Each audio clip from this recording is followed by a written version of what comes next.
Tonight on The Wrap, as humanity celebrates a record achievement in space travel, Donald Trump again threatens to send Iran back to the Stone Age. America carries out their largest day of strikes of the war so far, but the president warns more are coming if tomorrow's deadline to reopen the Strait of Hormuz is not met. The entire country could be taken out in one night, and that night might be tomorrow night. Going where no human has gone before, the crew of Artemis 2 break the record for the furthest distance humans have traveled from Earth and challenge the next generation to make it a short-lived record. Thousands of resident doctors will strike again from tomorrow in their standoff over pay, while the NHS urges those in need not to put off seeking care. And Frank Lampard's Coventry City only need 4 more points to secure promotion back to the Premier League. We will discuss the day's biggest stories with Jenny Kleeman and Henry Hill. Plus, a first look at the front pages of tomorrow's papers, including Tehran's counter-threat of a crushing response to any U.S. attacks on its civilian infrastructure in the FT.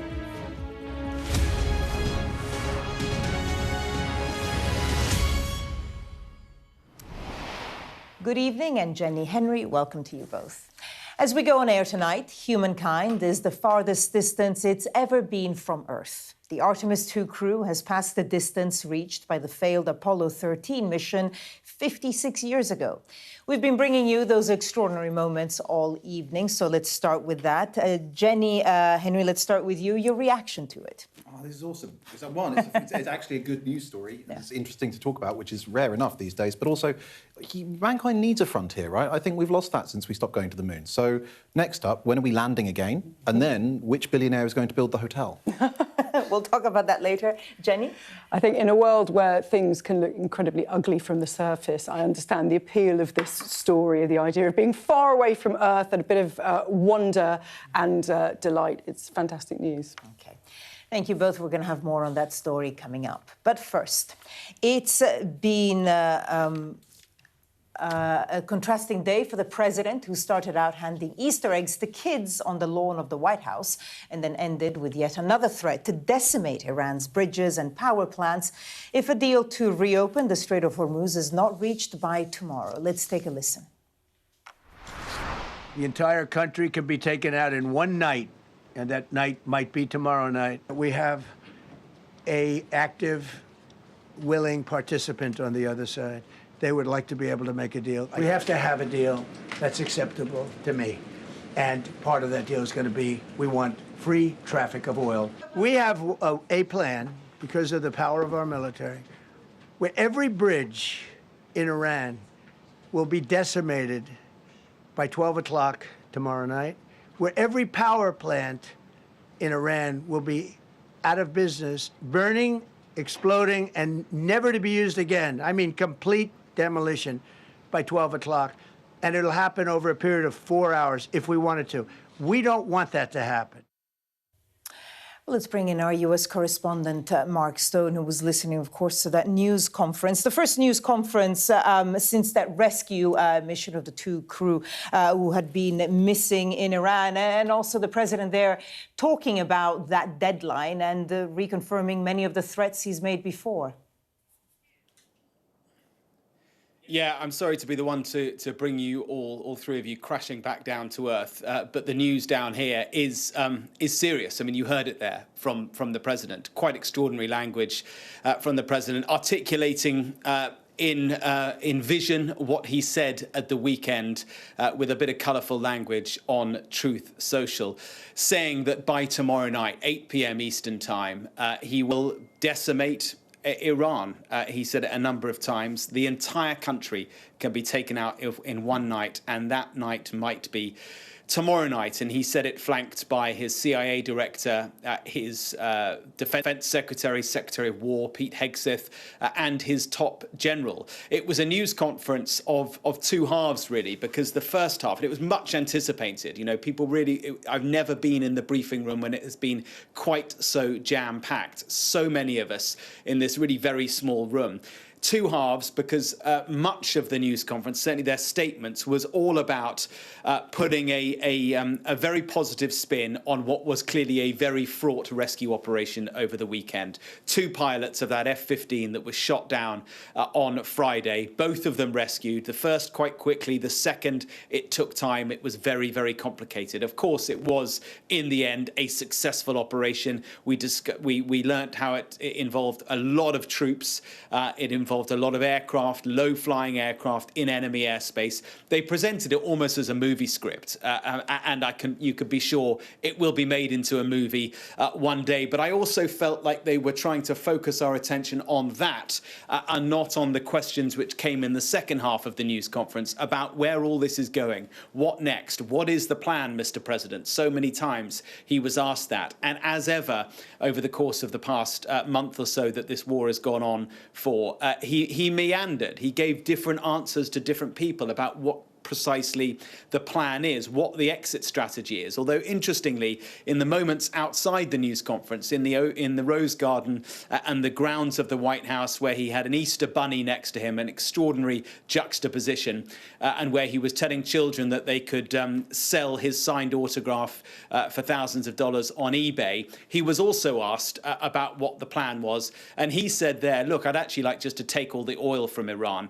but the people of America don't want me to. Two interesting things there. First of all, saying the quiet stuff out loud. Is this really just about oil? And secondly, perhaps a realization from the president that in America, a lot of people here are pretty uneasy about what all this is for and why and how he gets out of this war that he started. Mark Stone with the latest there from Washington, D.C. Mark, as always, thank you. And let's get the thoughts of Henry and Jenny. Jenny, if I can start with you. I mean, we're used to the kind of language that Donald Trump often uses, but it is getting more and more stark. And of course, there's this deadline, which would be 1 a.m. UK time Wednesday morning now. These words, the words he used in that Truth Social post, and we've heard the words expletive-laden far too many times over the past couple of days, but those extraordinary words that he used yesterday, that he has repeated today, every bridge, every power plant. These are not the words of someone who thinks he's won the war, which is what he always says. They're not the words of somebody who thinks the Strait of Hormuz doesn't matter, which is what he said. He said, oh, yeah, America doesn't really need it. It's other countries that need it. It's the words of somebody who is deeply frustrated. And that incredibly incongruous scene of him with the Easter bunny in the White House today, or in the White House garden today, as jazz music played in the background, telling reporters that, you know, if he had his own way, he'd just go and get the oil. But he knows that the American people want him out, want Iran, the war in Iran, to stop. It shows his frustration in all of this. This invective that he's throwing out, the extraordinary sight that we have of a president of the United States saying, praise be to Allah on Easter Sunday. It's almost as if he's throwing every toy he's got out of the pram. And, you know, there is this saying with Donald Trump, this taco thing, Trump always chickens out, that he ultimately never goes there. He uses this brinkmanship as a way of pushing people further than they would normally want to go, but he never goes all the way. I really hope he chickens out, because he's really playing with fire here, threatening what would be a war crime and potentially inflaming something that is already so incredibly febrile and dangerous. Henry, we're used to the kind of language Donald Trump uses, but what have you made of the strategy, of whatever strategy you can see in it? And like Jenny says, do you think he will chicken out again? I mean, the fascinating thing about this is that in his first term, Donald Trump, one of the big selling points of Donald Trump, and I think one of the things that was sort of more palatable about him, was his stance on foreign policy, which was essentially a return to sort of very old-fashioned American isolationism. You know, and there were obviously problems with that and the way that he treats Ukraine, but he was reflecting legitimate concerns in the US that Western European partners weren't paying their own way and that America kept miring itself in wars in the Middle East. And then he's come in and he's done what George Bush didn't do, and he's gone into Iran. And there is no apparent strategy. This is the pure arrogance of thinking that you can win a serious war against a serious country purely from the air, right? If you want to go to war with Iran, which isn't a recommended idea, we're confronting time after time after time. it would require boots on the ground. The same with the Houthis. You know, there's only so much you can do from the sea. If you want to permanently stop them being able to fire into the Red Sea, you would need to have boots on the ground. And so we've got this weird. He's not like the neocons. He's not got the full military machine. He's not going in with the ground invasion. But at least the neocons, mad as it sometimes was, they had a plan and a moral aspiration for what they were doing, whereas this is just aimless violence. But even the deadline, this to you both, it's hard to know exactly what he wants. So he wants the Strait of Hormuz to be reopened and then some kind of deal. But, you know, talks in this deal, because we're hearing from mediators, I think it's in one of the papers, from Turkey, from Pakistan, they don't really seem to be going anywhere. So it's hard to know what the deadline exactly is for Iran. I think for the US, Trump just wants the Strait of Hormuz opened to the traffic that goes through it. Iran wants a long-term deal, wants guarantees of a ceasefire. Why should they ever believe what Donald Trump has said when twice in the past, when there have been negotiations ongoing over the past year, the US has fired on Iran. And the thing is, Iran now knows, this was always the Iranian strategy. Whenever people were wargaming in the past, what would happen if we invaded Iran? It was always a known strategy that Iran would paralyse the Strait of Hormuz. Now Iran knows what happens when it carries out that threat, and it really, really works. You know, why should they agree to anything that isn't entirely in their favour? Because they have the country, the world on its knees because of oil prices going up to such an extent. And as much as Donald Trump can say that he's won the war and he doesn't care about the Strait of Hormuz, he's proving in everything he says and does that he really, really does care about it. And so I would say the Iranians have the upper hand here. I think that's what makes this so dangerous, because actually by going with an invasion, that's the top of the escalation ladder for the US. It's something they've never used, but it was always, you can't really do more than that. And that means that currently, as Jenny says, Iran is in a position where America has played its card and the Iranian regime is still standing. So in itself, that puts Iran in a very strong position, difficult as it obviously is to be bombed continually by the United States. But the awful thing about that is that it leaves America with two options, or Trump, I should say, he's not America. Back down and lose that card and discredit yourself, or just keep turning the dial up until you actually theoretically make the war unsustainable for Iran. And I think that this is what happens with these wars. Time and time again throughout history, you do something, you think it's going to be easy, it turns out not to be easy. You then have to either lose face or step up and kill more people. And time again, people choose option B. Any chance, do you think, that he will back down? I mean, look, it's very hard to read Donald Trump's mind, right? I think it's something as commentators we always need to say our kind of job is to explain people, and it's quite hard to explain Trump sometimes. I think that it will come down to a clash between the advice that he's getting from the military and how accurate it actually is, his own ego, and then just domestic political concerns, because American voters don't like this, but specifically Donald Trump Republican voters don't like this because it was getting away from this sort of Republican politics that they backed him for in the first place. It was very interesting in the press conference at the White House. He was backed, obviously, by Pete Hegseth, the Secretary of Defense, and Dan Kane, the top general. So very much, because it's going to be all down to the military in the end. I mean, again, your thoughts. I know it's impossible to predict Donald Trump, but how do you think the next 24, 48 hours will play? I think this does not feel like a war that is coming to an end anytime soon. I think Donald Trump is raised, forged in the crucible of reality TV. He likes to give people cliffhangers. Keep watching, it's going to be great. There's deadlines.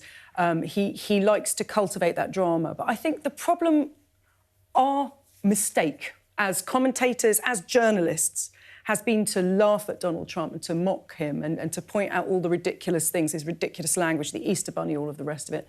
I think we have to take him deadly seriously because he has shown over the past year, even less, over the past few months, that anything is possible. And it feels at the moment like anything is possible. And maybe it's an idle threat, every bridge, every power plant. Yeah. But who knows? Who knows? And he seems to have the power to do what he likes pretty much unchecked. Yeah, and I think he also said in that press conference he didn't really care about committing war crimes. He wasn't particularly concerned, I think is one of the phrases he used, which, again, makes you think. And that story features on the front of the FT with the headline, Iran threatens crushing reprisals as Trump's deadline on Hormuz looms. And we're going to have a full rundown of what's in the rest of the papers at 10:30. But first, it's a truly historic day for humanity. We are right now further from Earth than we have ever been before. Well, not we, the crew of Artemis 2, to be exact. They passed the Apollo 13 record of 248,655 miles at 6:56 this evening. And I can tell you in the next few hours, they're going to reach the outermost limit of the voyage, which is 4,000 miles even further away. It was an emotional moment, sparking hugs from the crew, who acknowledge those who came before them while challenging the next generation. Integrity crew, on April 15th, 1970, during the Apollo 13 mission, 3 explorers set the record for the farthest distance humans have ever traveled from our home planet. At that time, over 55 years ago, Lovell, Swigert, and Hayes flew 248,655 statute miles away from Earth. Today, for all humanity, you're pushing beyond that frontier. Integrity, over to you.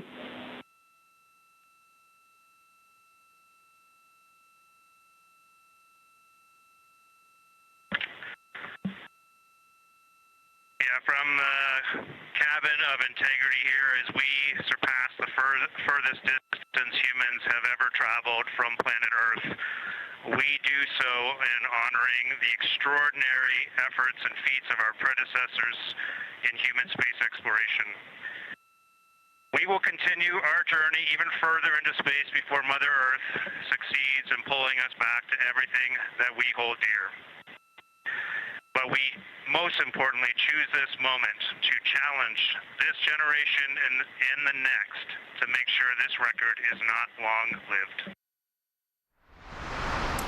Well, let's bring in our science and technology editor, Tom Clark, who joins us now from Houston in Texas. And Tom, I'm told that you were actually in the control room while all of this was going on. It must have been amazing. It's such an incredible privilege to be in that, that historic room, that they've controlled space missions here at Houston Mission Control since, the Gemini era, the first people to orbit the Earth up until today. And, a bit of spacefaring history, a new record set, largely not on purpose, just due to the speed at which they're traveling. The route they're taking around the moon is taking them a little bit further, a few thousand miles further than the crew of Apollo 13 nearly 60 years ago when they, on an ill-fated mission, but they got around the moon and back. And they're traveling on still. Around 1 a.m. your time in the UK, we're going to lose contact with them. As if they couldn't be more alone than they already are, they're going to lose communication with Mission Control, who's been in pretty much constant contact with them up until now. And then a few minutes after that, about 7 minutes past 1 your time, they will reach that furthest point from Earth, and then the laws of physics will swing them around in the moon's gravity. 40 minutes later, they'll pop out of that window of darkness, they'll re-establish communication, but by then, they'll be heading for home, drawn by our gravity back towards Earth and a splashdown in the Pacific Ocean. While the crew was talking to Mission Control that were very emotional and also quite personal, too. There was a particularly emotional moment. The commander of the Orion space capsule, they've named their ship Integrity, lost his wife to cancer a couple of years ago, and the crew on board decided to name one of the craters that observed, previously unnamed, Carol, in honor of his wife. And I can tell you there wasn't a dry eye in the space capsule, and barely one here back in Houston watching it play out there. We don't know whether Wiseman knew this was happening. People obviously here did, because I know that after we'd left the viewing gallery of Mission Control, his daughters were there at that moment when they honored his late wife naming this crater, and the crew were wiping their tears away that would, I assume, float weightlessly through the capsule ahead of having to prepare for a very busy day. But it was a truly emotional moment, and not a dry eye on Earth or in space right then. But then they had to get on with this incredibly packed day they've got of observing the moon, recording observations and feeding that back to this team of very excited planetary scientists we caught up with earlier, who are just beside themselves with the sort of observations, the details they're going to get, because their eyeballs will be some of the first that have ever seen parts of the far side of the moon. And that's really exciting for scientists to actually get that visual realization of what's going on there, parts they've never seen before. So there's a lot of excitement about the science they're going to bring back today as the data comes back. And Tom, the guests with me in the studio would love to ask you a question. So Henry, why don't you start? Hi. What is this? Is this program building towards anything else? Is it a one-off mission, or is the idea here that they've mentioned let's go and break that record again? Is the plan to use this as a springboard or a test bed for more visits? Maybe actually go back to the moon at some point. Yeah, that is exactly the plan. This, in a way, I mean, it's a giant leap for getting further, but it's a small step on the way towards getting humans back to the moon. That will probably be on a mission that's currently slated as Artemis 4. They're targeting 2028, but I think most people here would acknowledge that's very ambitious, because right now they don't have a landing craft to take them from lunar orbit down onto the surface, and they're relying on either Elon Musk's company SpaceX or Jeff Bezos' company Blue Origin to build that for them. Those craft are being made and tested, but to get something certified for human spaceflight takes a while, so it's a very ambitious target. But there's a race on here as well, because the Chinese space program, and China, let's not forget, were the first ever to land a robotic lander on the far side of the moon. They want to get taikonauts, Chinese astronauts, on the south pole of the moon by 2030. So NASA is racing to do that. The Artemis program is just the second mission, a test flight of the hardware. Really, that's what this mission is at its heart, is a step towards that program. But yeah, they're in a race. And Tom, Jenny's going to ask you a question now. Tom, I've heard that Trump wants to halve NASA's budget and halt lots of missions. And is it the case then that NASA, in many ways, is on a mission now to kind of justify its very existence with the mission today? It's a really interesting, the politics around this is really interesting. On the day of the launch of this mission was when the White House announced its proposed budget for NASA, which represented a significant cut to their budget. I think it's also important to say, though, the crewed spaceflight program, the human spaceflight program, has got a pretty protected budget and saw an increase under the Trump administration, how they shared the money around. The cuts the Trump administration made were largely to the parts of NASA that do Earth observation, the stuff that deals with things like climate change and the weather, things that his administration are very much on the record as not caring very much about at all. But the point here is sacrificing large amounts of the science that NASA does to prioritise crewed spaceflight. But that won't make everybody here that happy. That science is what informs these sorts of missions. That science is what makes us learn about the moon, that informs the geology that these programs will do. And also, if you want to build a base on the moon, you need the best scientists to figure out how to do that, where to put it, how you're going to get water and feed yourself and all that kind of thing. So it is a tricky time. And I think it's also, a significant moment. We've seen this moment in history, an Apollo era style record broken. Humanity going the furthest. This has cost the US taxpayer nearly $100 billion to get this far. Yet we haven't heard a word of congratulation from the president at all, other than saying we were winning on the moon shortly after, winning in space, I think he said, shortly after launch. But no message of congratulation yet from the administration, what typically would be expected in this sort of circumstance. So I think, is it bringing people together? Well, I don't know. Well, let's hope so eventually. Tom Clark, our science and technology editor, speaking to us from Houston, Texas, where Mission Control is. Tom, thank you. And there's the live shot. And let's go back to Jenny and Henry. Henry, it is incredible. I mean, what have you made of it? Well, I mean, sort of as I said earlier, the thing about, the weird thing about going to the moon and space travel is it's one of those things that seems to be on an obvious kind of upward trajectory long before I was born. And then we just stopped doing it. Well, we sort of headed for Mars rather than the moon. Well, but we didn't send people. We haven't sent people there, right? I mean, and I think this is one of the very many disappointing things about Elon Musk is that I think that the best version of Elon Musk is the mad billionaire who wants to invest all of his money in getting us into space and expanding the frontiers of humanity. And then there's the version that just wants to own Twitter and ruin everything. And so it's really, I'm really delighted that we're actually starting to see manned spaceflight again, because I do understand the arguments that, you know, the unmanned scientific space exploration is much more cost efficient, and the science side is, as Tom was saying, very important. But there is something fundamentally different about putting people up there.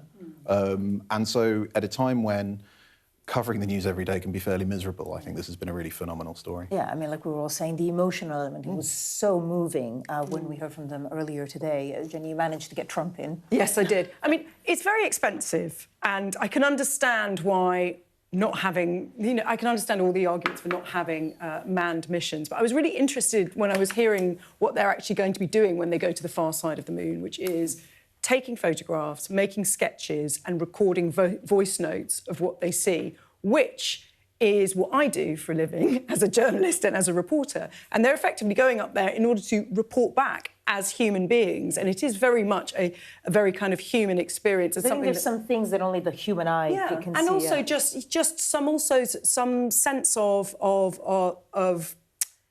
comparing it to things that we can all relate to, the experience of what you're actually seeing. So the emotional part of it is important, and the human part of it is incredibly important. I have to say, the bit when they're going to be out of touch, basically, for I think 40 minutes, frankly, sounds absolutely terrifying. I mean, arguably the whole thing is terrifying, but the thought of just having no contact with Earth is quite something. It's one of those, I suppose if you're an astronaut, you have to go through so many of these things already. Like, you're already in a metal box in in a vacuum where you will burn in unmediated sunlight, or you will immediately freeze if you're not in it. And then, yeah, you get the radio shadow where you can't contact Earth, and that's just a little bit worse. But I suppose you've already crossed the threshold because Earth can't do anything, right? Like I have to say, I think the whole not being able to talk to Earth for 40 minutes is just would be the least of my worries. Yeah, like taking off in a giant. What is effectively a bomb. I feel reassured by someone chatting in my ear. So anyway, I don't know if it's maybe the stuff that always is really harrowing for me is when you've got something going wrong, and you are in radio contact with Houston, but they can't reach you. Yeah. You're still on your own. Yeah. So I don't know if it would be that. I think for me it would be just once you've got over, oh my God, I'm in a metal box in the in space. I think the rest of it would probably be fine. Okay. Well, now we're going to take a first look at what's making the front pages of tomorrow's papers just after the break.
The best thing about being a Sky News journalist? They call him the king of the jungle. Being a Sky News journalist. Yusra Al-Baghir has this report. And this is what's left of it. As a woman of colour, how did the Harris campaign speak to you? People risk their lives to speak to us for this report. Mr. Zuma, Sky News. We're trying to see as much as we can. Time now to see what's making the front pages of tomorrow's papers. Well, The Guardian leads with President Trump's warning that Iran could be taken out in one night as his deadline for a deal to reopen the Strait of Hormuz looms. That's also the main story for The Times, which reports President Trump said the U.S. has drawn up plans to destroy all of Iran's bridges and power plants over a 4-hour period if it fails to make a deal in time. The Telegraph reports on the American president's threat to bomb the Islamic Republic back to the Stone Ages if there is no deal. Sir Keir Starmer will reject any request from President Trump to use RAF bases for infrastructure attacks. That's according to the I newspaper. Tehran's counter-threat of a crushing response to any U.S. attacks on its civilian infrastructure is the main story for the FT. The Express, meanwhile, reports resident doctors have been accused of holding patients hostage at the start of their 6-day walkout. The Mail focuses on the £3 billion cost of the doctors' strikes as they begin their 15th round of industrial action. We saw the whole of the moon is the Sun's headline as it leads on the Artemis mission. The Metro says e-bike owners have been warned against buying bargain batteries online after a record number of fires. The Mirror says Sarah Ferguson has told friends she will never set foot in America again because of her Jeffrey Epstein links, and she's worried about the reaction that she would face. And The Star has an interview with the first female jockey to win the Grand National, who says winning the race was better than getting married. There you go. Let's get the thoughts on the papers from Jenny and Henry. Henry, let me start with you. I mean, obviously, almost all the front pages mention Trump in one way or another, and this deadline. The Telegraph is interesting because it's the headline that Trump would wipe out Iran tonight. He says he could do it all in just one night. Yeah. Presumably, this refers to specifically to the plan that apparently exists to knock out all of Iran's power infrastructure and all of its presumably major bridges, which would be an extraordinary attack on a country's ability to feed its people and run its hospitals and care for the sick. It's less obvious, given the way Iran is waging the war, and given the way America is waging the war, what it would do militarily. Because, you know, the classic military logic for taking out bridges is it stops people moving troops around. But America's not invading Iran, so Iran's not really having to do all of that. Iran is shutting the Strait of Hormuz with drones. And the thing about drones is that unlike even conventional missiles, you know, with a conventional missile, you need at least a big truck to put it on. It's something you can spot from space and take out, whereas these things can be hidden in the back of a van and launched from a factory or an airfield or a sports field or whatever. And so the thing with attacks like this, setting aside the ethics of them, is that the logic of them is that you somehow induce the country to surrender. The Iranian government machine gunned thousands of its own people. It's not going to be, oh my goodness, the people of Iran are suffering, we should yield power. They'd have done that long ago if that was how they thought. So it looks like, again, a president who knows the American people don't want to put troops on the ground, can see that his air campaign is failing, and so his only option in his mind is just keep dialing up the air campaign. Yeah, and desalination plants is another thing that he had threatened to attack. So obvious attacks on the civilian infrastructure. Let's just look at the front page of The Guardian as well, because, of course, there's different angles to the story. The Guardian mentions Trump saying that Iran can be taken out in one night, but they also mention peace talks faltering. There it says mediators from Pakistan, Egypt and Turkey want both sides to agree, but the talks don't seem to be going anywhere right now. Yes, because Iran doesn't want to have this 45-day ceasefire. It wants a long-term ceasefire, and it wants an end to the war, and it wants guarantees that the war isn't going to start up again, that Israel isn't going to start up again,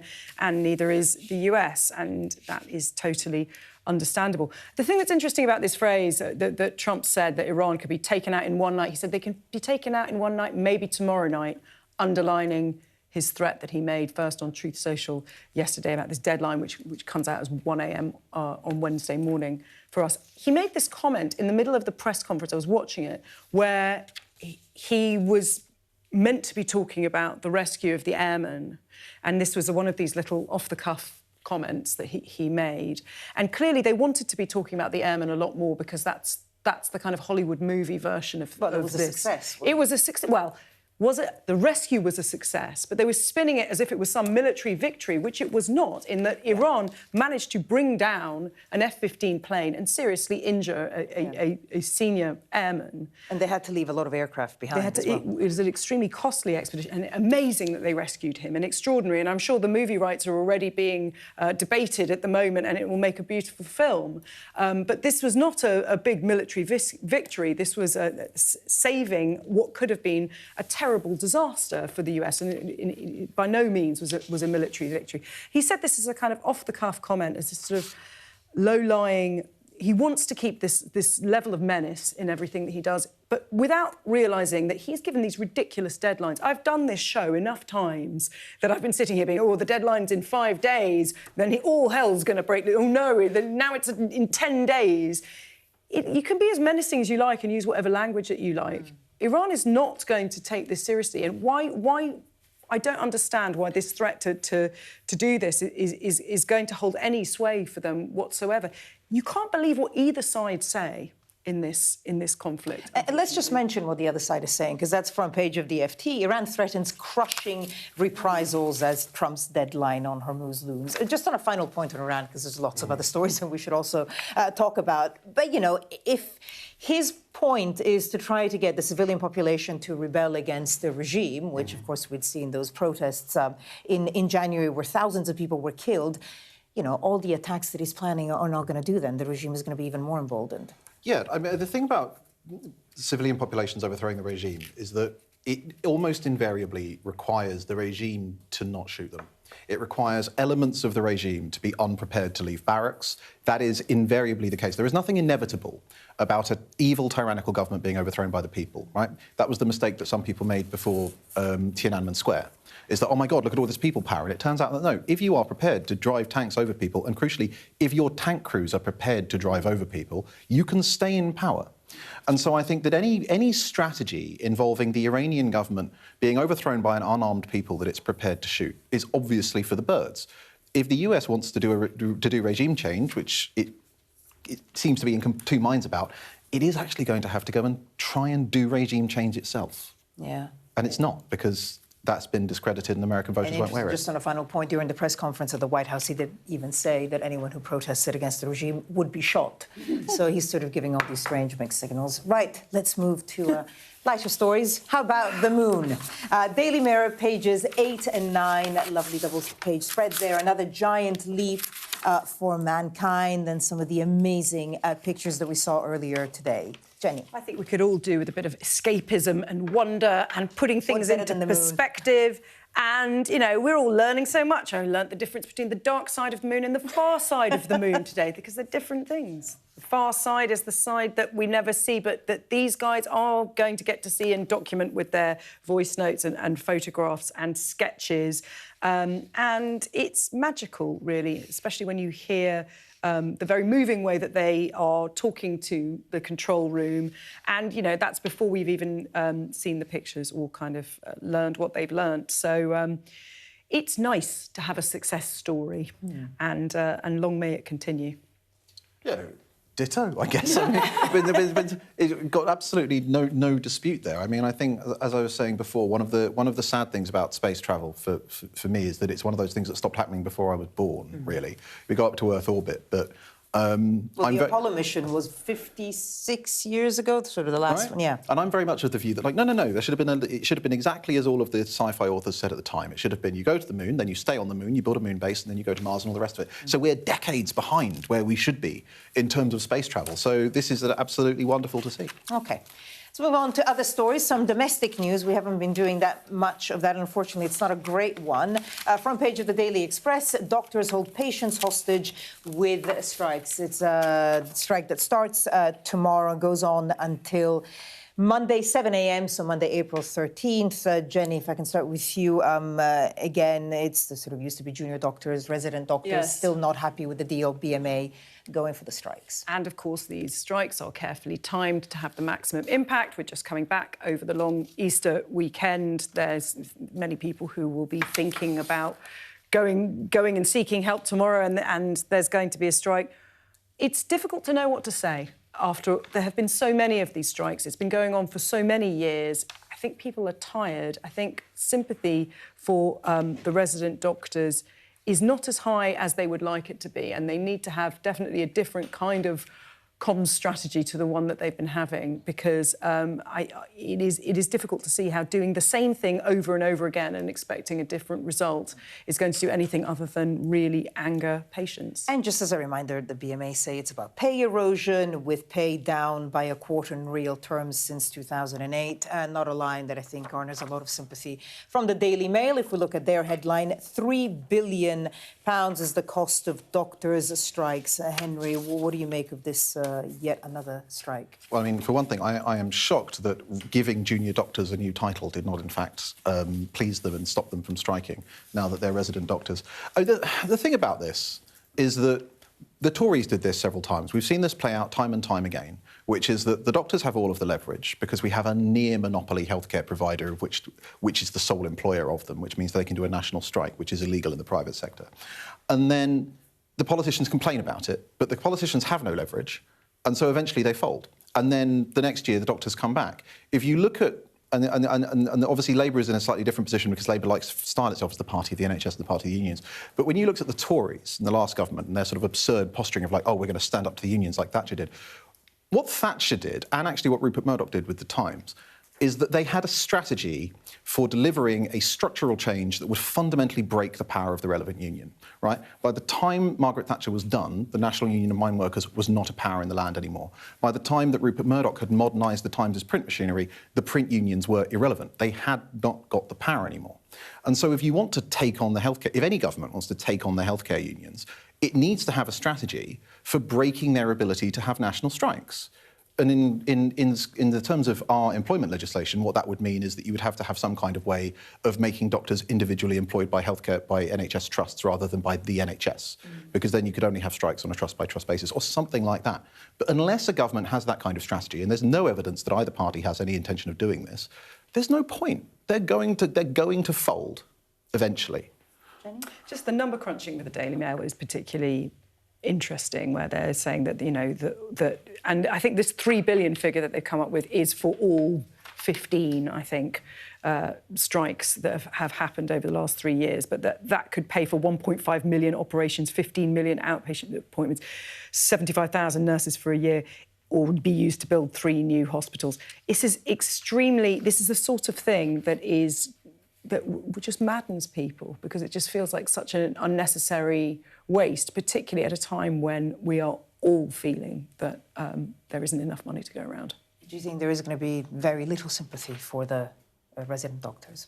I think people have sympathy for doctors, and people assume good faith and assume that they wouldn't knowingly put patients at risk unless they really had to.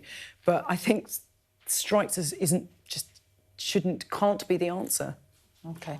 Well, it starts tomorrow, and we'll see what happens then. Let's go to Metro, page 6, which is a story about the Wireless Festival, who invited Kanye West, and then must have realised that he's a very controversial figure and has made anti-Semitic comments that he has apologised for, saying that they were due to his bipolar disorder. But we have a lot of sponsors pulling out of wireless, and also the Prime Minister said he shouldn't have been invited. The Education Secretary, Bridget Phillipson, also made her feelings clear on the issue. Let's listen. The comments that he has made in the past are completely unacceptable and absolutely disgusting. I don't think he should be performing at the music festival, but I can't comment on specific individual cases that will be considered in line with immigration rules. But there is no place for that kind of hatred, bigotry or anti-Semitism from him or from anyone else. Well, this evening, the organizers' managing director released a statement explaining the decision. And part of that statement reads like this: forgiveness and giving people a second chance are becoming a lost virtue in this ever-increasing divisive world. And I would ask people to reflect on their instant comments of disgust at the likelihood of him performing, as was mine, and offer some forgiveness and hope to him, as I have decided to do. So that's Melvin Benn, the Festival Republic. So, Henry, forgiveness, what do you make of this? I mean, look, forgiveness is a virtue, and I think that there are times, at least in recent sort of years and decades, when we have sort of lost sight of it. But forgiveness requires penitence. And penitence is not quite the same thing as just saying you're sorry, right? Penitence is work that you have to do. You have to demonstrate sincerity, you have to make some kind of restitution to the people that you've wronged. And I am all for forgiving people who are genuinely penitent and have done the work. But Kanye West hasn't. He's put out a statement in a newspaper. But realistically, what would you want him to do? It's not for me to say what that would look like, to be honest. I think it's probably for Jewish people to determine what that would look like. Although, mind you, he's offended a lot of people. Right, but or whoever he's offended, he's not said anything about white skinheads, and so I do not count myself in the ranks of the people who get to determine what form his penitence should take.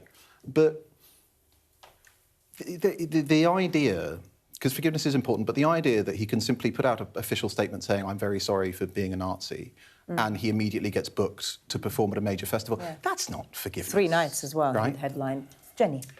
I don't think you have to be Jewish to know what he needs to do to do penitence properly, because if I accidentally did a racism, said something a bit racist, because I was meant to be taking medication for a mental illness that I had failed to take and it made me racist, I'd be horrified at myself. And I wouldn't just do what he did, which is in January he took out an ad in the Wall Street Journal. I would take out that ad and then I would go and talk to people and make a point of being really sorry. And he didn't just do a little bit of anti-Semitism here. He produced T-shirts with swastikas on them. He wrote a song, released a song called Heil Hitler. For years, he was putting the most anti-Semitic stuff out on Twitter. He got banned from Twitter for being anti-Semitic. He got reinstated because Elon Musk lets everybody in. It's like the bit in Ghostbusters when they let the ghosts out of the containment centre and all the baddies are roaming. He benefited from that. He got banned again for being, years and years and years of this. One newspaper advert does not cut it. This is not about forgiveness. This is about some people are beyond the pale. He has, for years, consistently been profoundly anti-Semitic, and he shouldn't be performing at a festival. Well, we understand that ministers are actually looking at his, entering to the country when he applies for a visa, so we'll see how that develops. Coming up next, we're going to have a sports roundup. News of an incredible promotion that ends a 65-year wait for Lincoln City.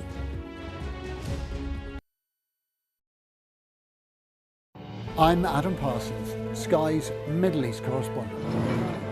We've just entered Gaza. The vista out there is complete destruction. I'll always remember going into Gaza City during the war. All around us was destruction and the sounds of battle. What you see a lot of here are military machines, soldiers, devastation and destruction. What you see very little of are the locals, the Gazans, the people who used to live here, the ghosts of this town.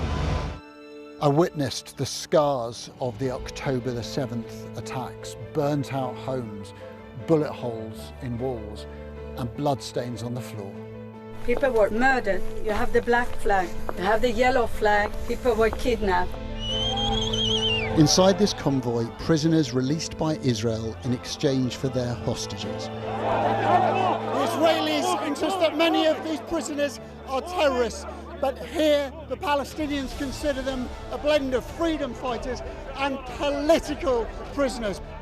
There were tears and there was defiance. This land has been farmed for hundreds of years, but now it's a scene of conflict. Israeli settlers have come to this area to seize land. They've taken the land that I inherited from my father, and my father inherited from his father. What would happen if you entered it? Oh, we'll be shot. This is a place where the past is cherished but the future is feared. These are the settlers in waiting, keen to start a new life, to annex Gaza for Israel. The least we can do is just kick them out of our land. Gaza, which is just 2 miles in that direction, is under attack again. Sky News, get the full story first. What's the best thing about being a Sky News presenter? Perfect. Let's bring you some breaking news. Being a Sky News presenter. I began by asking, Thank you so much. trusting us to tell her story. The battle for number 10. Sky News has been given exclusive access. Let me give you a sneak peek. It was the day those present would never forget. Why did you decide to open up and tell your story? The best thing about being a Sky News journalist? I'm going to take you behind the scenes here for Election Night Live. They have gone up and up. Being a Sky News journalist. Ed Conway, Sky News, is anyone going to talk to us? Mortgage rates did go up very sharply during your time in office. Here it is. First off, just the scale of what we're looking at. Our data shows it's been happening. Question is, why it hasn't been stopped. What's the best thing about being a Sky News presenter?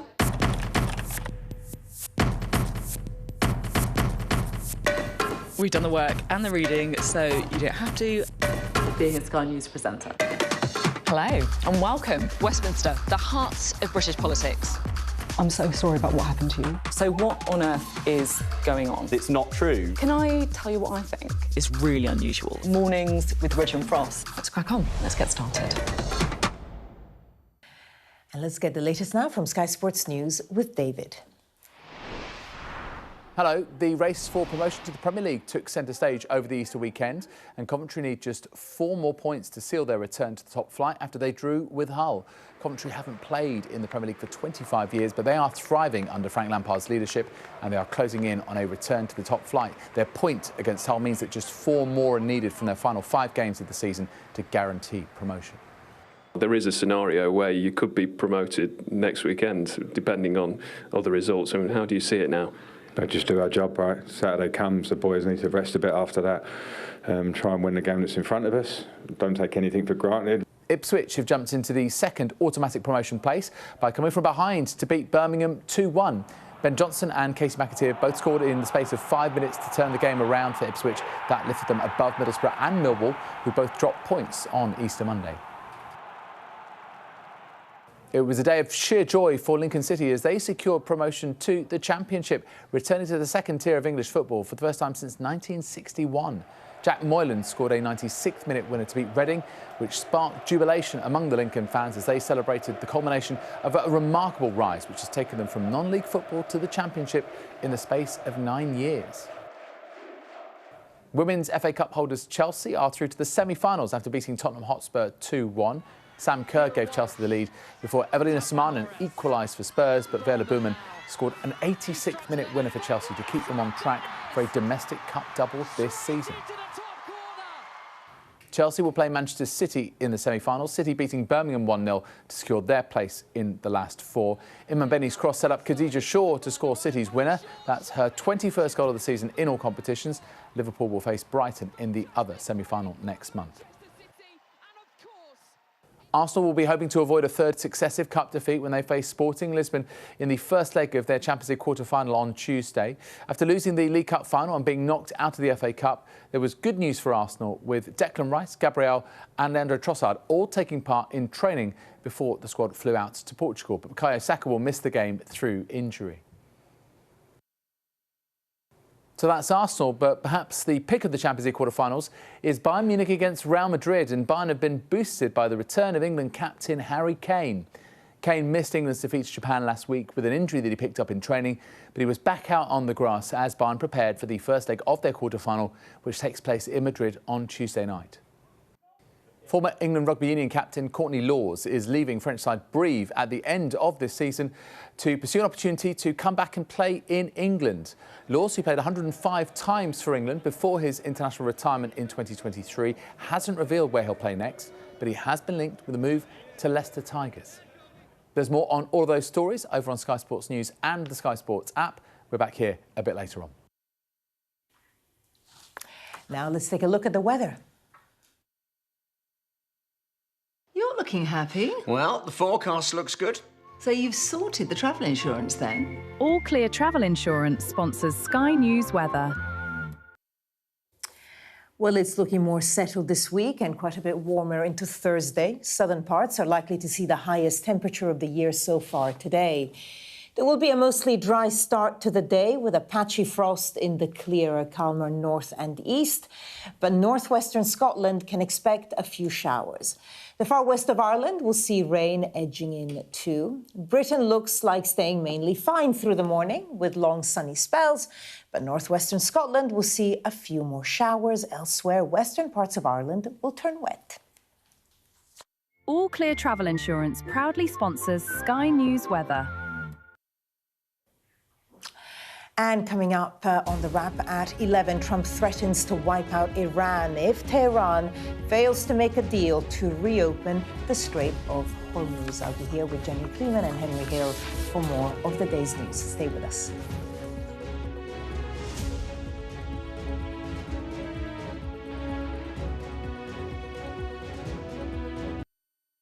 What's the best thing about being a Sky News journalist? Who's funnier?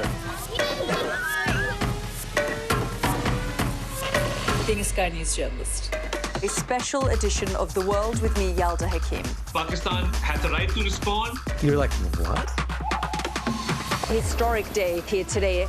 Congratulations, this is a huge moment. But what happens now? The best thing about being a Sky News journalist? They call him the king of the jungle. Being a Sky News journalist. Yusra Al-Baghir has this report. And this is what's left of it. As a woman of colour, how did the Harris campaign speak to you? People risk their lives to speak to us for this report. Mr. Zuma, Sky News. We're trying to see as much as we can.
Tonight on The Wrap, as humanity celebrates a record achievement in space travel, Donald Trump again threatens to send Iran back to the Stone Age. America carries out their largest day of strikes of the war so far, but the president warns that more are coming if tomorrow's deadline to reopen the Strait of Hormuz is not met. The entire country can be taken out in one night, and that night might be tomorrow night.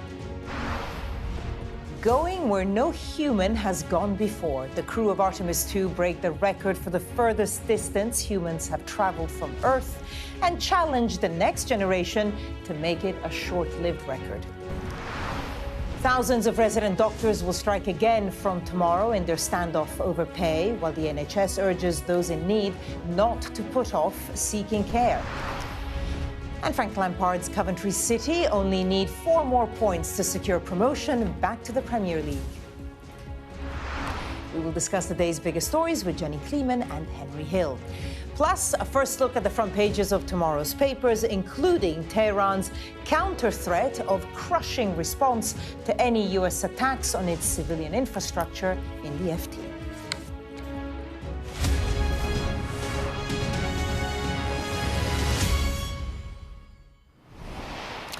Good evening, and Jenny, Henry, welcome to you both. Well, as we go to air tonight, humankind is the farthest distance it's ever been from Earth. The Artemis 2 crew has passed the distance reached by the failed Apollo 13 mission, which was 56 years ago.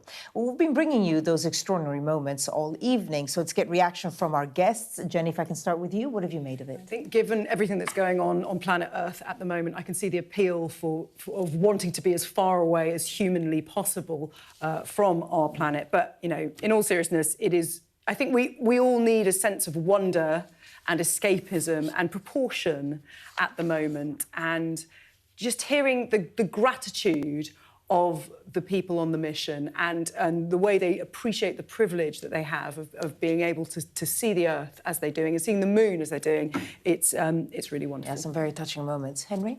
I mean, one, it's just awesome to have manned spaceflight back on the agenda, given that it mostly stopped, apart from near-Earth orbit, before I was born. But also, mankind needs a frontier, right? I think we're at our best when we are pushing out to go and find new things, explore new places, get new resources in time and change the way we live. So, obviously, this is only a small step, as they say. We haven't landed yet, but it's really, really brilliant to see especially America, a country which has an awful lot of problems at the minute, actually putting something in the ledger for human achievement. Yeah, we'll discuss that in much more detail later on in the programme. But first, it's been a contrasting day for the president, who started out handing Easter eggs to kids on the lawn of the White House and ended with yet another threat to decimate Iran's bridges and power plants if a deal to reopen the Strait of Hormuz is not reached by tomorrow. Let's take a listen. The entire country can be taken out in one night, and that night might be tomorrow night. We have an active, willing participant on the other side. They would like to be able to make a deal. We have to have a deal that's acceptable to me. And part of that deal is going to be, we want free traffic of oil. We have a plan, because of the power of our military, where every bridge in Iran will be decimated by 12 o'clock tomorrow night, where every power plant in Iran will be out of business, burning, exploding, and never to be used again. I mean, complete demolition by 12 o'clock. And it'll happen over a period of 4 hours if we wanted to. We don't want that to happen.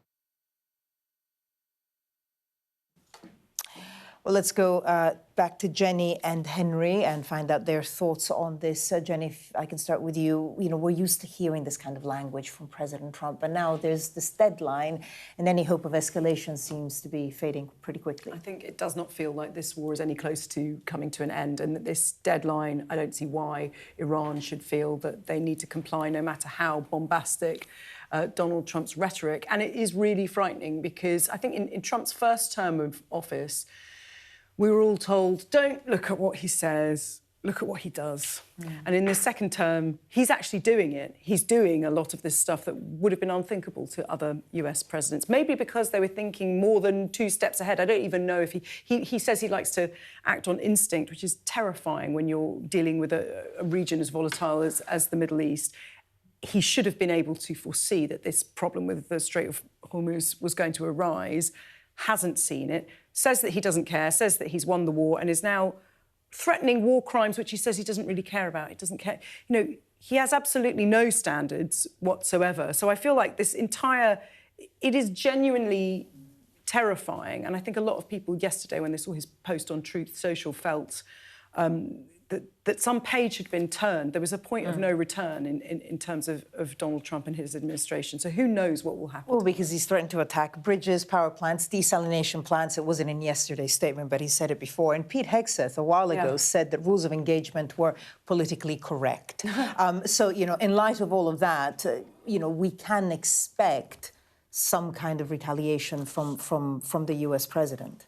Yeah, the interesting thing about the US when it comes to war crimes is that although Donald Trump is going much further than anyone else, it has been the long-standing position of the United States that they are not subscribed to the Hague Convention. And actually their position, I believe, is that if an American citizen were on trial in The Hague, they would extract them militarily. They do not accept the jurisdiction of that particular court. So they have always had this sort of sovereigntist approach to it. But that's quite different to just going around saying you'll actually do war crimes, which is new ground, which Donald Trump is breaking. We discussed in the previous sort of hour that it's not obvious what this would do militarily. It's not obvious what America's military strategy is here.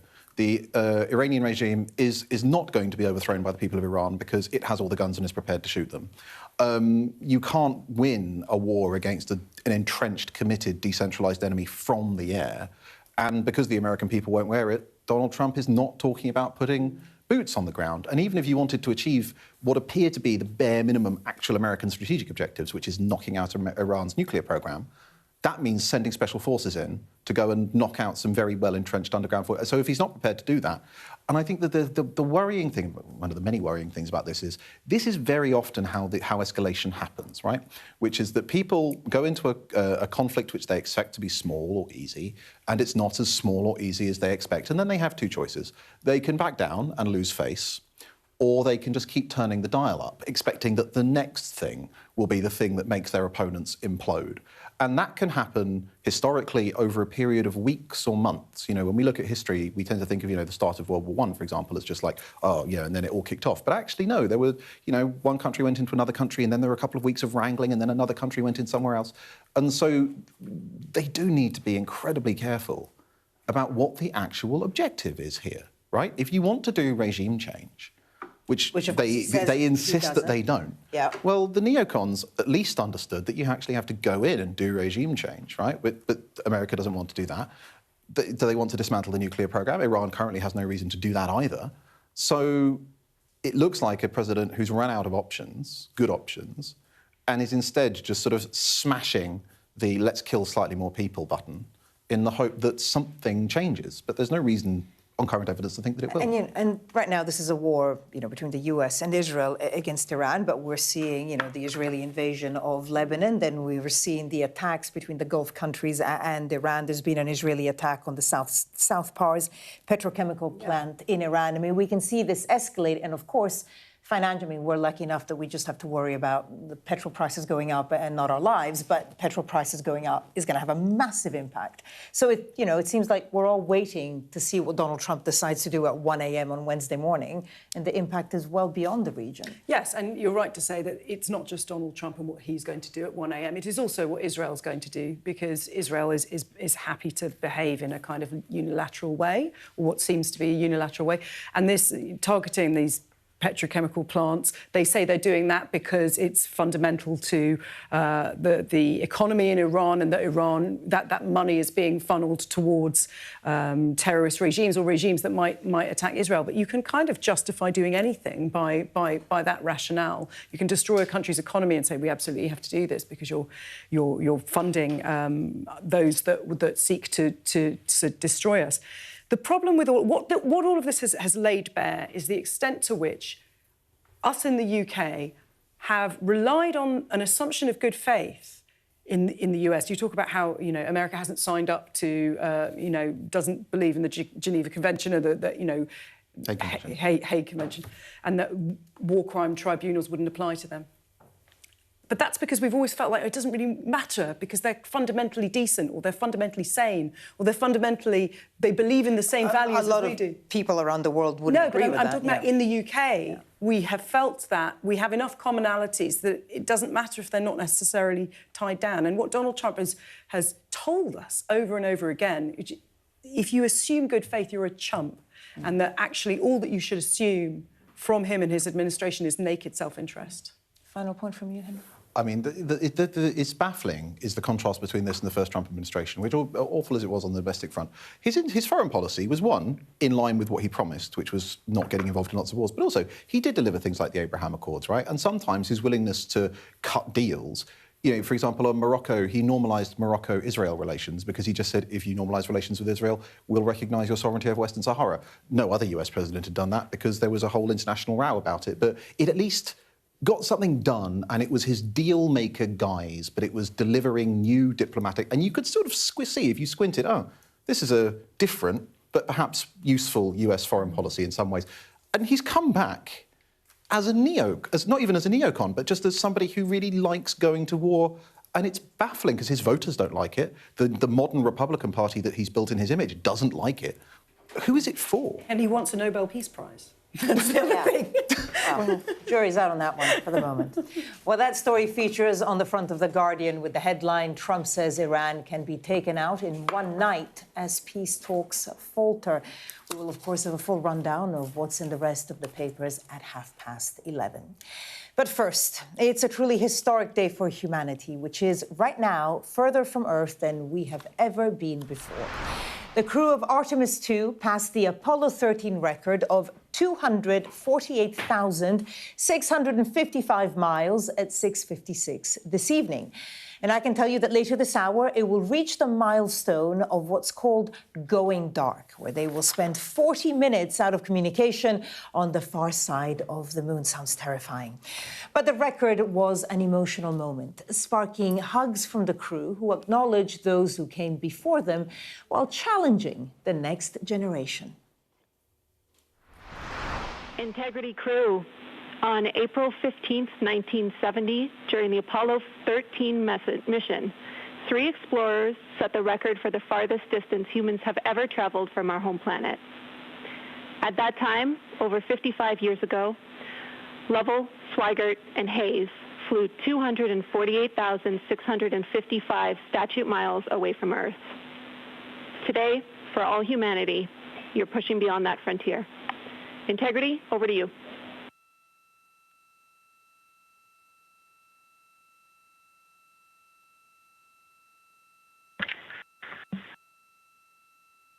From the cabin of Integrity here as we surpass the furthest distance humans have ever traveled from planet Earth. We do so in honoring the extraordinary efforts and feats of our predecessors in human space exploration. We will continue our journey even further into space before Mother Earth succeeds in pulling us back to everything that we hold dear. But we, most importantly, choose this moment to challenge this generation and the next to make sure this record is not long-lived. What an amazing moment. Henry, what did you make of it? It was quite touching just hearing them there. Yeah, I mean, it's one of those things where it's hard to imagine being somebody actually doing... Because lots of people achieve things, and that's always very nice for them. But to actually be one of the handful of people breaking that record of all records, you're literally going somewhere no one in the species has gone before. It must just be an extraordinary weight of pressure. I mean, obviously, not everyone can... You're fortunate if you come up with it's one small step for man, one giant leap for mankind. I mean, he absolutely knocked that one out of the park. But the pressure on you must be absolutely enormous. But it's really extraordinary, and at a time when everything down here is a bit rubbish. It is very nice to have a story which is just unambiguously, one, feel good, but also genuinely substantively optimistic. You know, this is something that can push forward the boundaries of science, can take us into the moon, can take man back to the moon, the economic exploitation of space in the future. Like, it's something that is both, like, substantively meaningful and an incredible feel-good story. I mean, we've sent sort of rovers to, you know, various places, but how important is it that there's people out there that can then talk back to mission control and make statements like that? I think we've seen today that it's very important on several levels. One, on the kind of level of inspiring people and putting joy in our hearts and making young people feel that, you know, maybe they should break the record. Take their physics lessons seriously.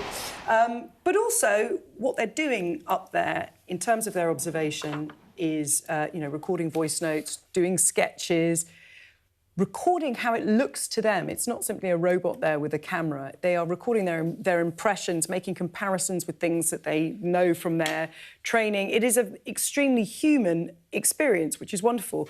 And I know, Henry, you're, very keen on, we've got to send more people to the moon. Yeah, absolutely. And I like the idea of it. But it's really expensive, and we do have to have a reason other than, it would be great. And I don't want to be the kind of Debbie Downer on it. I've got a good segue, though, because speaking of money, I'm now going to go on to the doctor strikes. We should spend that doctor strike money on sending people to the moon. Exile them to the moon. Now, doctors will go on strike again tomorrow after negotiations with the government, again, failed to find a resolution to satisfy their union, the BMA. So what went wrong? Our health correspondent Ashish Joshi explains. So hospitals in England are once again preparing themselves for almost a week of disruption. It looked like a deal was there to be struck with the resident doctors. So why are they back on the picket line? Resident doctors, formerly known as junior doctors, last went on strike the week before Christmas, and that was the 15th round of action. It's part of a long-running fight with the government over pay, working conditions and jobs. Patients need doctors! Doctors need jobs! Although constructive talks had taken place, the British Medical Association, that's the doctors' union, now says the government moved the goalposts at the last minute. We feel like we had the foundations of something to potentially resolve both the pay as well as the jobs dispute. But sadly, at the last minute, particularly around pay, that investment was reduced and then it was stretched over a number of years. We've asked the government several times to reconsider this before calling industrial action, and there was a reluctance to do so. The BMA says doctors' pay is more than 20% down compared with 2008, but it does say other issues are resolvable. Doctors, it argues, are facing rising costs. And with the war in Iran, inflation looks set to rise again this year. They want their pay deal to reflect this. The union also says it's shocked by the government's tone after the Prime Minister withdrew an earlier offer of 1,000 training places that the BMA had requested. It's bad for patients. Ultimately, in February, there were 54,000 patients treated in A&E for more than 12 hours. They waited in A&E for more than 12 hours. And yet, at the same time, we turned away 13 fully qualified resident doctors from every one A&E training job last year. I don't think that cutting resident doctors' jobs by 1,000 goes to make any progress towards fixing that problem. But here's the thing. At the same time resident doctors walk out, BMA union staff will also go on strike, and they're the ones who are actually helping to organise the doctor strikes. Union staff say their pay is significantly down and the BMA is offering its own workers less than inflation. BMA BMJ Group, in the last declared company accounts to Companies House, showed something like £15.4 million of profit. That sounds like a very healthy financial position. We can't understand why such an approach is being taken. The BMA seems to be, as I say, through both the CEO and the board, taking a line of a kind of self-imposed budget reduction. We don't think that's the direction to move in. The Health Secretary, Wes Streeting, says he feels he has been more than reasonable by offering resident doctors a 28.9% pay rise. NHS England boss Sir Jim Mackey says the health service will now focus on ways of working that are less reliant on resident doctors. We might see what that exactly means when the government publishes its long-term workforce plan in May. Ashish Joshi reporting there. So the 6-day strike, which ends at 7 a.m. Monday the 13th. So next Monday. Henry, you've been here before. What do you make of it? Yeah, we have been here before, and we'll be here again, because these strikes are a product of the structure of the way we do our healthcare in this country, which is we have a near-monopoly provider of healthcare, which is therefore a near-monopoly employer of doctors, which means there's no competitive pay pressures, which might normally bid prices up. At the same time, we have a mostly completely public sector funded through taxation, which means that it's hard to get extra money into the system, which again is what, in countries like Australia, which keep taking our doctors, is why they can afford to pay more. And because all doctors are employed by one national organisation, it means that we can still have national political strikes, which have been illegal in the private sector since Margaret Thatcher. And so unless you change one or more of those conditions, it doesn't matter how tired ministers are of it or how reasonable they feel they've been or anything else. The doctors have the leverage, and the doctors will use that leverage. They've proven it time and again. Jenny. The Daily Mail saying that you know, pointing out that this is the 15th strike in 3 years. And when you look at the figures that they were offered, they have been given a 29% pay rise. Yeah. You do have to question whether there can be public support for this. And, you know, what is the point of these strikes if not to just make us all suffer enough that, you know, to kind of put us over a barrel? I don't get this sense. There was 3 years ago, 2 years ago, there was a sense that it wasn't fair and that they should be paid more and it should be, you know, they deserve a significant pay rise. But they've got that, and we're now, I think everyone is just tired. But can I just ask to both of you, does it matter whether they have public support? Because as Henry pointed out, they can just keep on striking. Maybe it doesn't matter. Maybe it doesn't matter. But, you know, at a time when everyone is feeling so hopeless and the NHS is crumbling, this is the last thing people need. And there needs to be a sense that people can actually believe that the NHS is going to be there for them when they need it. They will only need public support in the event that a government is pursuing a strategy to actually win. Like Thatcher did with the mines or Murdoch did with the print unions, like a fundamental restructuring of the way that we do healthcare in this country that would fundamentally diminish or break the power of the medical unions. Until then, they don't need it. OK. Well, that story, obviously, on quite a few of the front pages, will bring you all the latest also on the music festival controversies surrounding Kanye West after the break.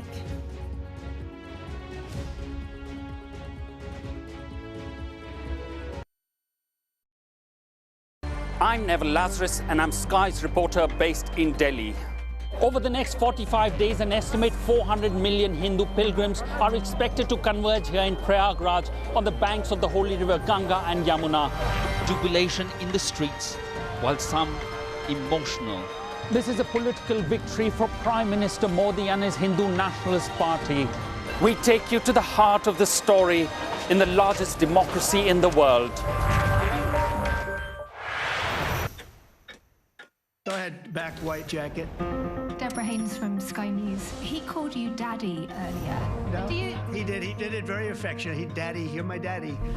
Thank you. Leicester is on its knees. They've ripped the soul out of my factory and there's nothing left. It is eerily quiet. It's constantly on the brink of capacity. There's overcrowding. It's not a new thing. It's rough.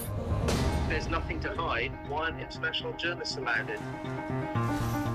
Are you worried about escalation? Of course I'm worried about escalation, which is why my focus is on de-escalation. The region, I think, is on edge because they are anticipating a retaliation. Iran retaliates for the US attacks. Founding principle of the alliance, that an attack on one is an attack on all. Could Putin attack another NATO country within 5 years? Those vivid colours of summer have faded now, but the trauma for everyone who witnessed what happened here hasn't gone away. Devastation. We lost 3 of them. Ruda Cabana's guilty pleas mean they won't have to relive what they saw in court, but everyone here tells you they'll carry it for the rest of their lives. You see people running red lights time after time after time. This is an offence that sometimes has the most awful of consequences.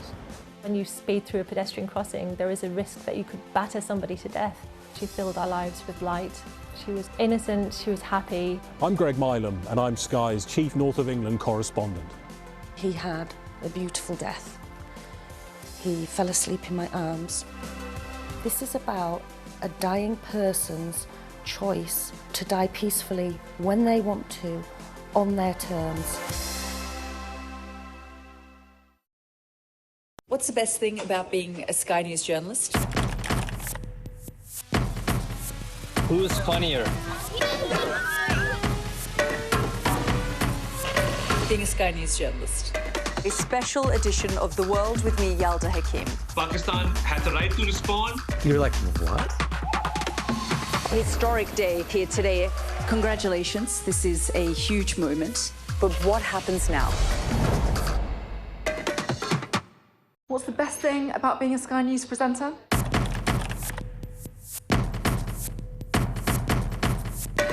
We've done the work and the reading, so you don't have to. Being a Sky News presenter. Hello and welcome. Westminster, the heart of British politics. I'm so sorry about what happened to you. So what on earth is going on? It's not true. Can I tell you what I think? It's really unusual. Mornings with Richard and Frost. Let's crack on. Let's get started. Organisers of the Summer Music Festival, which has booked Kanye West a headline, say the controversial rapper has a legal right to perform in the UK. Today, even more sponsors pulled out of the Wireless Festival, while Sky News understands his permission to even enter the country is being reviewed by ministers. Education Secretary Bridget Phillipson certainly made her feelings clear. The comments that he has made in the past are completely unacceptable and absolutely disgusting. I don't think he should be performing at the music festival, but I can't comment on specific individual cases that will be considered in line with immigration rules. But there is no place for that kind of hatred, bigotry or anti-Semitism from him or from anyone else. Well, this evening, the organisers' managing director released a statement explaining the decision. Part of that statement reads, "Forgiveness and giving people a second chance are becoming a lost virtue in this ever-increasing divisive world, and I would ask people to reflect on their instant comments of disgust at the likelihood of him performing, as was mine, and offer some forgiveness and hope to him as I have decided to do." So that's Melvin Ben, Managing Director of the Festival Republic, organisers of the Wireless. Jenny, let me start with you. What do you make of this statement, which is quite strong? Forgiveness and giving people a second chance becoming a lost virtue in this ever-divisive world. And just generally, what do you make of the story? I think forgiveness is a good thing. I think people who have consistently declared publicly that they are Nazis, perhaps you shouldn't necessarily give them a second chance, because Kanye West has been given several second chances. Can I just, because I don't think I've mentioned it, so he says he has bipolar disorder and that a lot of the statements were made during a time when he was having an episode. He took out an advert in the Wall Street Journal in January where he apologised and he said this was a consequence of his bipolar disorder. He also said his bipolar disorder was a consequence of having been in a car accident as well. And a lot of people have bipolar disorder. I don't know if it necessarily makes you a Nazi or an anti-Semite. He consistently said things over a very large number of years. He lost his deal with Adidas over anti-Semitic comments. He was thrown off Twitter for anti-Semitic comments. He's produced T-shirts with swastikas on them.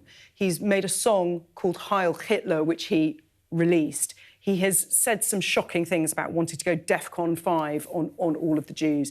He has consistently shown himself to be anti-Semitic. I'm all for forgiveness when people make a mistake. This is not a mistake. This is a belief system that he's held for a really, really long time. And I know that he has mental illness. It's well documented, and I'm sorry for that. But, you know, one doesn't necessarily cause the other. You can have mental health problems, and you can also be a racist or an anti-Semite. So I'm guessing that you think the Wireless Festival should never have invited. I just can't believe they didn't anticipate that this was going to happen. No brand should want to be associated with him. He's lost brand deals in the past. So I don't know what they were. It's not like he's got tons of fans who are clamouring for him in the UK. His star has really waned. What were they thinking of when they booked him? And yet he is scheduled. I mean, I have no idea whether his star is waning or not, but he is scheduled to headline 3 nights at the Wireless. So presumably they thought they were going to make some money out of it. Yeah, at some point, this is one of the ones where I really, really, really want to read the inside the room account of how this decision was made, because it's absurd that a commercial music festival, which, even setting aside, not that you should, the ethics of allowing a professed Nazi to headline your festival, should have been aware that this was just a catastrophically bad idea. I'm not aware, admittedly, I probably wouldn't know, but I'm not aware of this man having a particularly massive following these days anyway. He's hugely toxic to all of the brands that they've got.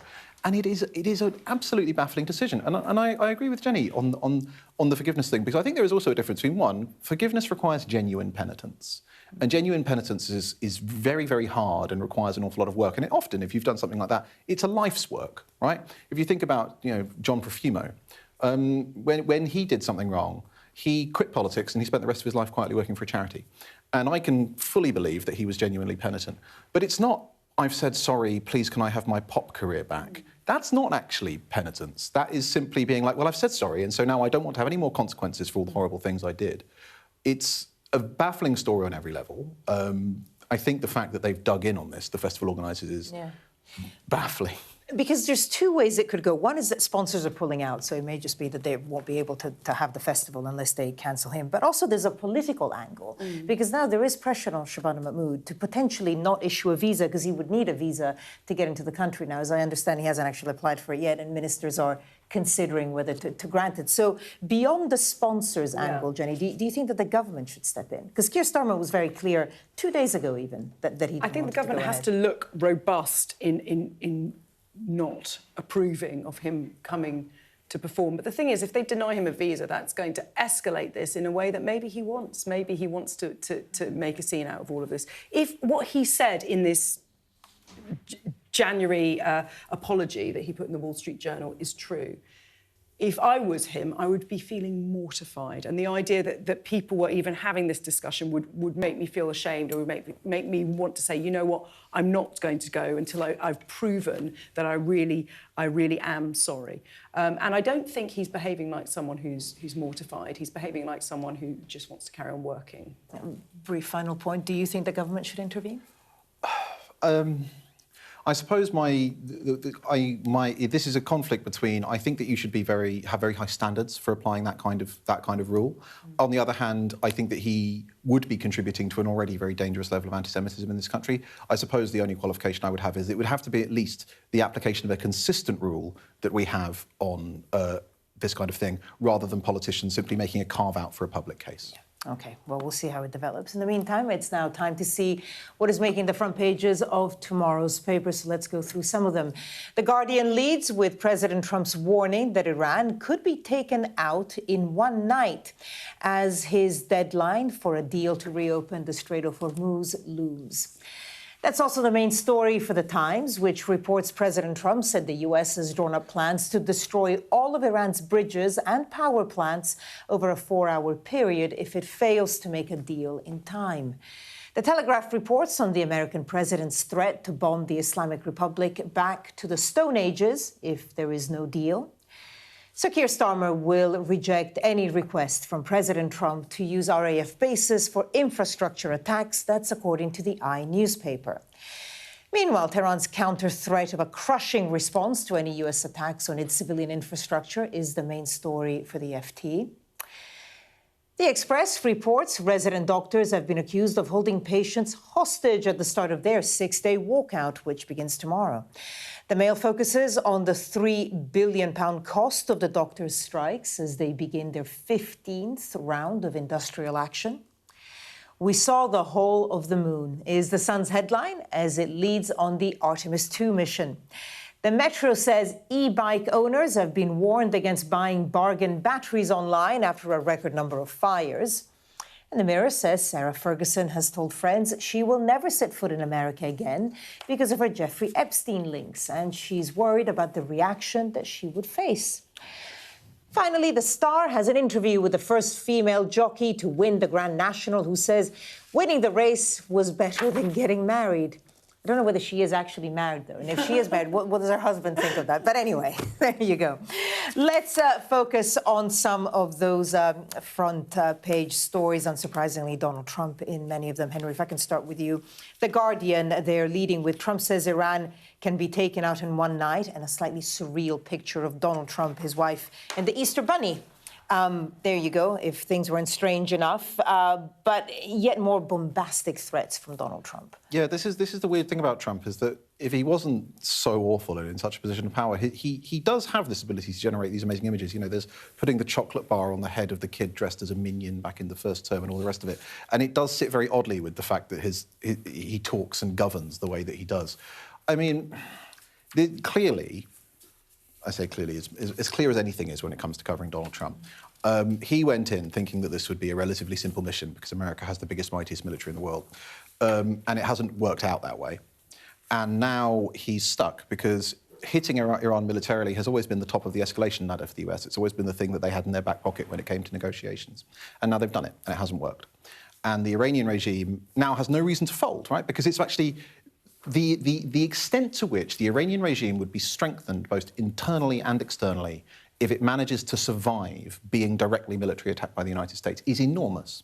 And so the Iranian regime has every reason to dig in. And so now he has two options, one of which is back down, which involves losing face, and the other one of which, the second of which is fully commit, and that means land forces, which there's no sign currently that the US wants to do and which American voters would hate. They have deployed a lot of military personnel, though, to the region. Yes, I suppose they're not doing any of the political pitch rolling, but then again, that might be my mistake for assuming that Trump would do that rather than simply tell us that they'd gone in.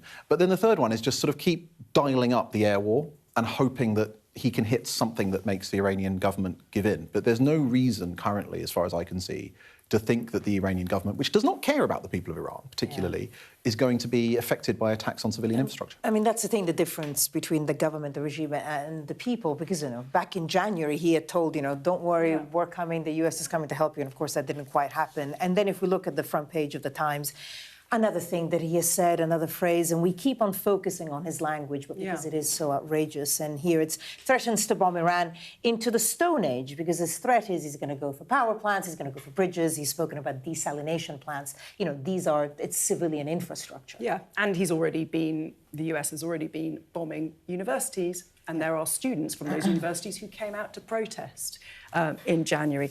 I think the beauty of doing this programme every couple of weeks is I can sit here and remember what I was talking about 2 weeks ago when I was last here. And Donald Trump likes to bamboozle us and make us forget that he said things like he does want regime change. There was one point where he was saying he wanted nothing less than total surrender from the regime. But now he's rolling back, saying, oh, no, I never wanted that. We still don't know exactly what he does want. At the moment, what he wants is the strait to be reopened. He wants the oil, but he's not going to take the oil because he knows the public don't want it. Just a few days ago, he said he didn't really care about the Strait of Hormuz. Yeah, and he's behaving like someone who cares very, very much indeed. He also said that the war was very nearly finished 4 weeks ago. And here we are. I just don't think... I think we're in this terrible situation where we're kind of...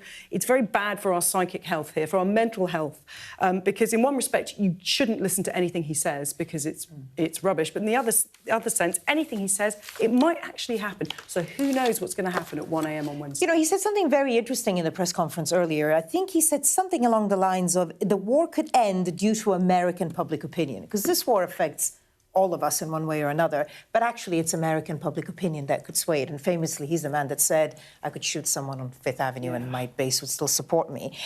Do you get the sense, Henry, that this is actually shaking his base?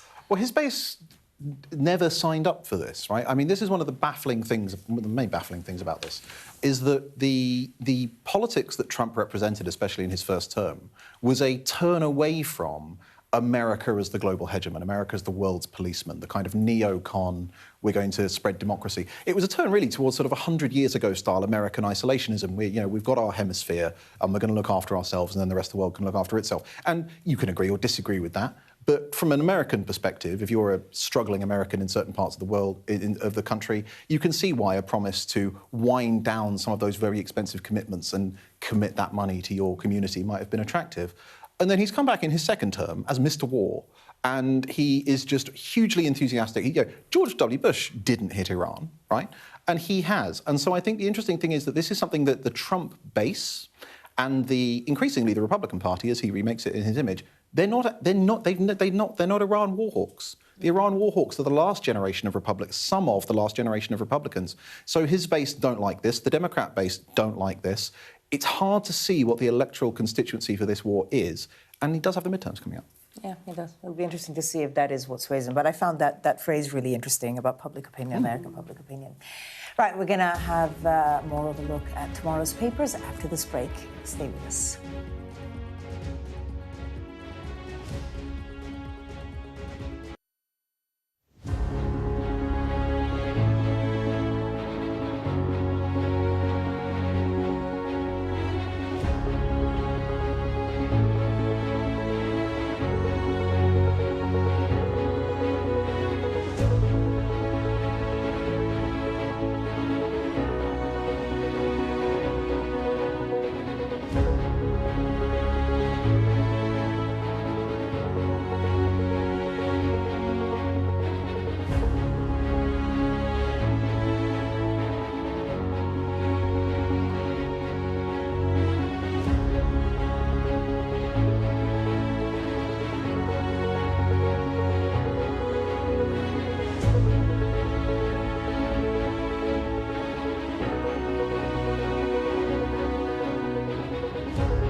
What's the best thing about being a Sky News journalist?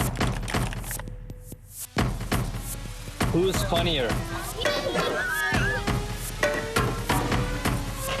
Being a Sky News journalist. A special edition of The World with me, Yalda Hakim. Pakistan had the right to respond. You're like, what? Historic day here today. Congratulations, this is a huge moment. But what happens now? Now, before we go back to the papers, I want to bring you a key moment from the Artemis 2 moon mission, because they are due to go dark on the far side of the moon shortly. Here is the farewell from the crew just a few moments ago. And thank you to all of you for allowing us the immense privilege to be on this journey together. It's quite amazing. And as we go on this journey, thinking about the NASA mission to explore the unknown in air and space, to innovate for the benefit of humanity, and to inspire the world through discovery. And as you've gone along on this journey with us, hopefully we're doing just those things. And as we get close to the nearest point to the moon and farthest point from Earth, as we continue to unlock the mysteries of the cosmos, I would like to remind you of one of the most important mysteries there on Earth, and that's love. Christ said in response to what was the greatest command, that it was to love God with all that you are. And he also, being a great teacher, said the second is equal to it, and that is to love your neighbor as yourself. And so, as we prepare to go out of radio communication, we're still to feel your love from Earth, and to all of you down there on Earth and around Earth, we love you from the moon.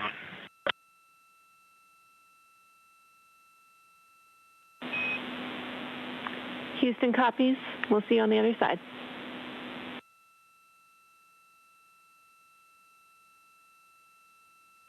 We will see you on the other side. Well, they've now gone dark for the first time in more than 50 years. Humans have been uncontactable behind the moon. That's because the Orion capsule is passing behind the moon, and they're also going to see the Earth set, which is weird, you know, the way we see the sun set. They're going to see the Earth set, which is amazing.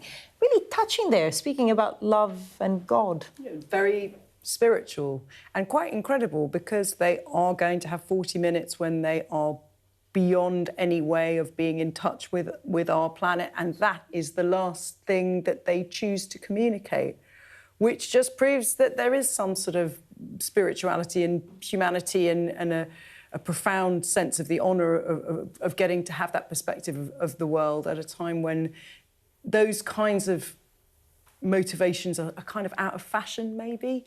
They're not necessarily what's driving the Earth. They almost seem naive, yeah, don't they? Yeah. Henry? Yeah, I mean, it's slightly taken by surprise, because it wasn't just spiritual, it was religious. It was talking about Christ being a great teacher, and it's the kind of thing that you sort of expect to see from, again, talking from my perspective as somebody for whom most manned space travel was a long time ago.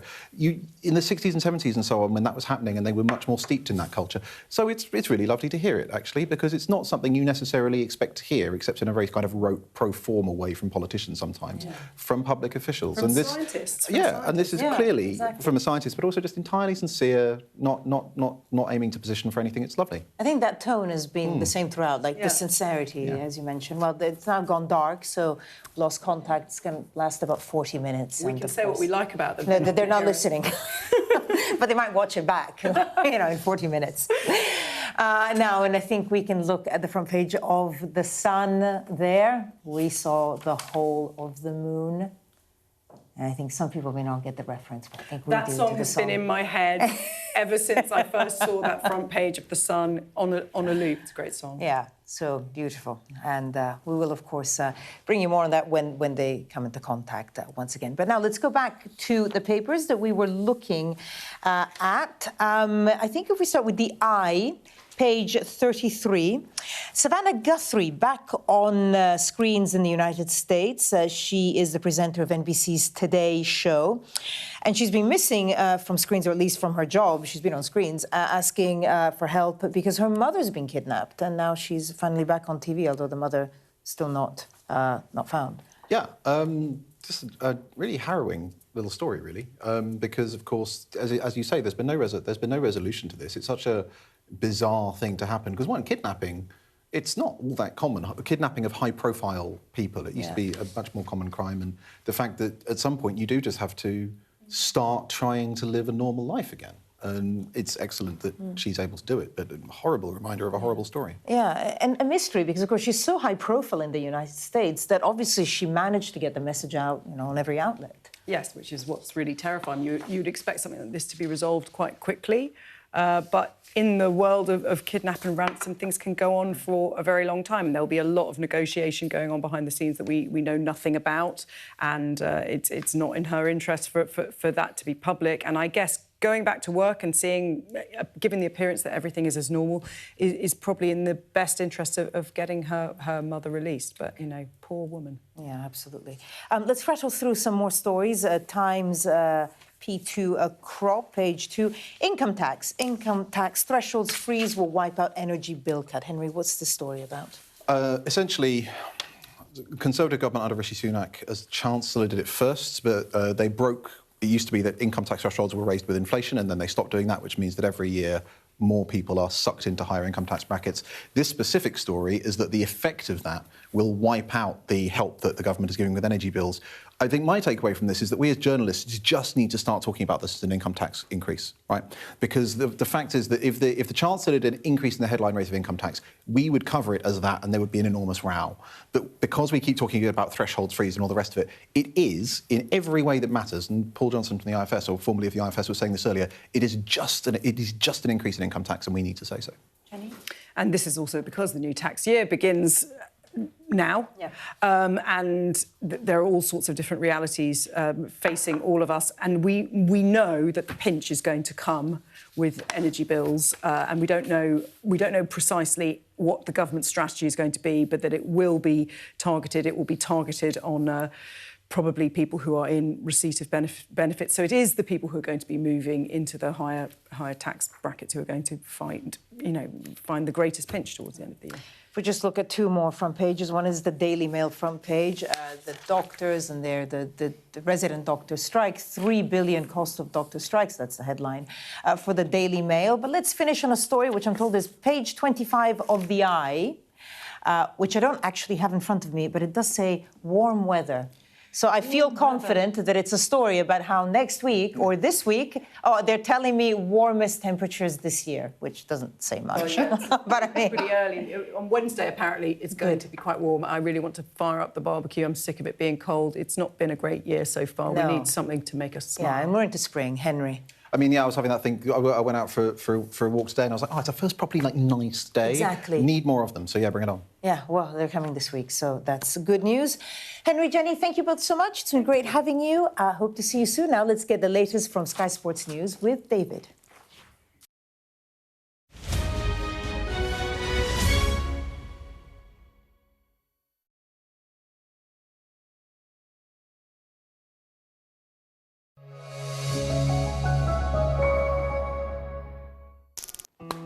Perfect. Thank you very much. A footballer's life is all about moving. I never had a problem with that because I was the one that was progressing in my football career. The Crazy Gang's welcoming committee were making sure their new arrival enjoyed a warm welcome. I'd had a small arthroscopy operation, and at that particular time there was a lot of clubs interested in me. But in a last-minute twist, Wimbledon learned John Hartson would not be moving as Spurs. John Hartson was last week tipped to be on his way across South London for £5 million. That seems a dead deal. I don't want to do any more medicals, to be honest. I can't pass a medical because of this knee. A downbeat John Hartson was rushed out of Ibrox today, having been given the worst possible news. We did not believe he was at the correct fitness at that particular time to go straight into Champions League. Very seldom you see a player in the building, walking around at a club, and the deal isn't done. I'm starting to question myself. I'm starting to think, well, where do I go from here? The best medical he ever failed. I knew about his injuries, but that didn't matter to me because I think John had played 20 consecutive games for Coventry. I was going to an absolute giant in Celtic Football Club. Another season, another club for John Hartson. So I've proved that my knee's fine and my fitness is good. This was my complete say. I think he wanted to prove his fitness, and I think he wanted to prove Rangers wrong. And here's Hartson! Celtic fans hold John in the highest regard. Incredible servant. Celtic Football Club, to me, is a very special place.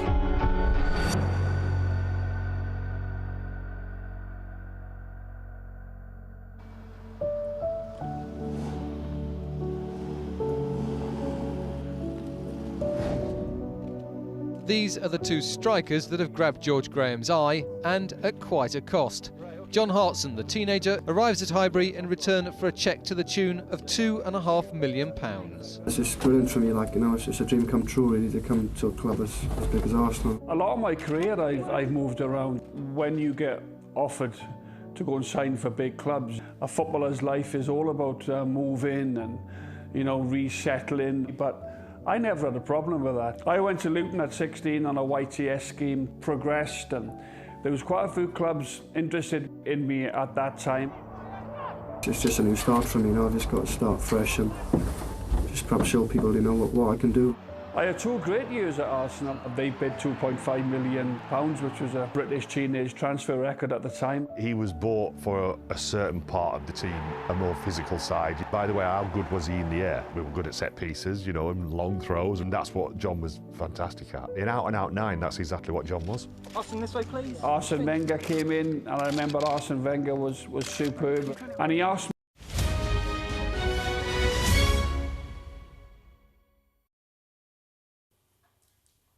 And now let's take a look at the weather. Dinner under the stars tonight? That reminds me of our travel insurance. You mean All Clear Skies? All Clear Travel Insurance sponsors Sky News Weather.